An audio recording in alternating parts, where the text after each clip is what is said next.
ناگاه میگه شلفه پای جبرائیل خاموش شد. دیدم تنها هست، جبرائیل در کنارم نیست، جبرائیل علیه السلام همراهیم نیست. میگه گفتم یا اخی جبرائیل این انت، ای برادرم، ای جبرائیل تو در کجا هستی؟ اف بهذا المکان و فی هذه الحال یترک الخلیل خلیله، در این مکان و در این حالت دوستش ترک میکنه، تنها میگذاره؟ در این سفر خیلی سرعتش تیز است، در این سفر خیلی بالا هست، آیا دوستش ترک میکنه؟ میگه جبرائیل علیه السلام چی گو؟ حبیبی محمد، دوستی من، جان من، ای محمد، اینک لو عمرت اعترفت، اگر تو رفتن بگیری رفتن میگیری، یگان چه سری راهی تر نمیگیره.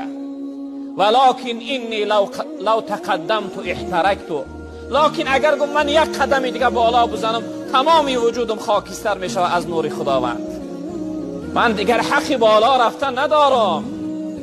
جبرائیلت مانده و خود ره به بالا کرده ای، جنت و عرشی اعلا برتگی پا کرده ای، جمله کروبیان را مست و شیدا کرده ای.